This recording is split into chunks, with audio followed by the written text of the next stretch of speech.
Ley lines have been a contentious issue for decades. Archaeologists and scientists have long disbelieved that our ancestors placed sacred sites in straight lines, like these two standing stones at Dunruchen Moor near Comrie, and stone circles. This 10-stone circle at Nairn Castle near Crieff is a typical example. Castles were also included. This is Edinburgh Castle and Stirling Castle and Dumbarton Castle. These are just a few of the ancient burial grounds of Perthshire, which are situated on crossing ley lines from these volcanic plugs. I have walked the leys shown in the box before I discovered them. Sometimes sacred sites were placed in meteorite craters, like this Bandavra temple in Baran.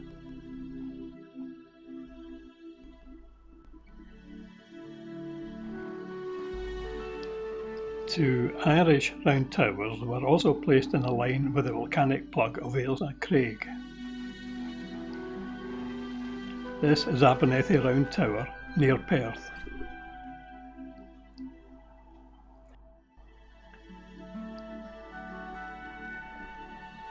Burial grounds were one of the most important elements of the system, such as this mausoleum at Auchtertyre near Crieff.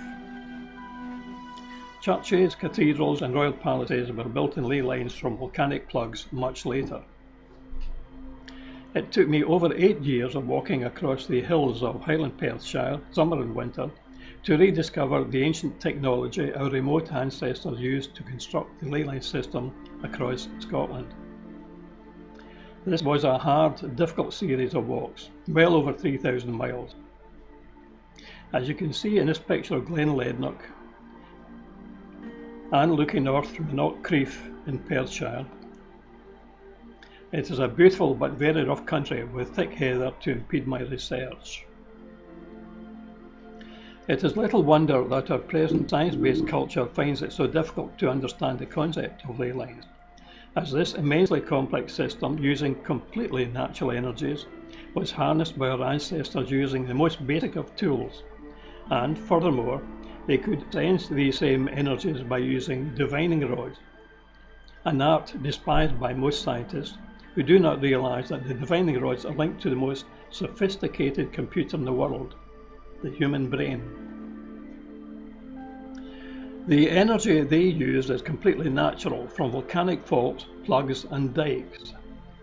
In a later presentation I will show how royalty used the powerful energies from volcanic plugs which Stirling, Dumbarton and Edinburgh castles sit upon. The most important sacred sites, like Iona Abbey, the birthplace of Christianity in Europe, were carefully placed between 2 and sometimes even 3 very powerful volcanic anomalies, which act like huge standing stones, to send streams of energy across the country. This knowledge is still being used by some secret societies. In the case of Iona Abbey, you can see it being placed on the island Iona between the energy coming from Fingal's Cave on the island of Staffa, right through to La Palma de Gran Canaria and the Canary Islands.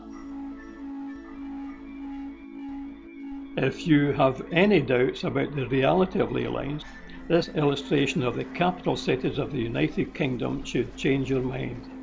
Here we have Edinburgh, the capital of Scotland, seen here with its parliament, Holyrood at the apex, built between the 2 volcanic plugs of Arthur's Seat and Calton Hill. The siting of this parliament at this position was extremely controversial, not to mention expensive, but some secret society insisted that it had to be placed on that point. Cardiff, capital of Wales, is exactly on the same longitude to the south, and London at the same latitude as Cardiff. This was discovered by Robin Heath and is in his book PowerPoints. He found that this triangle has sides of 5, 12 and 13. It is aligned to the cardinal points of the compass and is similar to the basic plan view of Stonehenge. Every standing stone has been carefully placed over a geological fault or underground stream. These transmit telluric energy to the surface, which a standing stone captures and, just like a prism, transmits a wide stream of energy from its flat face. The wavelength from standing stones, as seen on the plan view on the ground, is about 2 to 3 meters, very similar to the energy from volcanic plugs, and crosses the country as a straight line, more correctly a stream, quite oblivious to the terrain. Each wave is a standing wave and does not oscillate from side to side. This is the most simple type of divining rod, a length of heavy-duty fence wire, or even wire coat hangers, about 14 inches long, with 5 inches bent over to form a handle. Handles can be made from lengths of wood dowel, and the ends can be made safe by covering them with roll plugs or sticky tape. To use these, hold just one in your prominent hand, as in this illustration, point slightly below the horizontal, and walk across the flat face of a standing stone, although you can find similar energies from your local electric substation or cell phone tower. These radiate out very similar waves, but they appear to be formed of alternating positive and negative signs, which can be found with your black or white divining rod. Paint one rod black to emphasize that you're looking for unhealthy energy, or if you're looking for healthy energy, use a divining rod painted white, or even hold something of the required color in your free hand.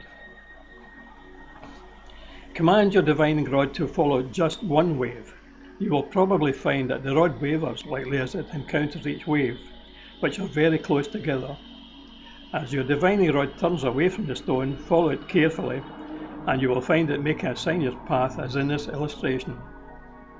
Hold the handle as loosely as possible and keep moving. When you stop moving, the rod will stop as well. To begin with, you will find the movement is very weak, but after a short time, you will find that your ability will increase. It may help if you rub the rod briskly with your free hand. This is the volcanic island of Staffa. The Vikings named it Pillar Island, so called because of its vertical columns of basalt, and it emits a powerful widely across mainland Scotland, passing through many Campbell burial grounds and a few other castles to the curious fairy stone of the Cailleach. Cailleach is Gaelic for the old woman, and her husband, the Botach, is the old man.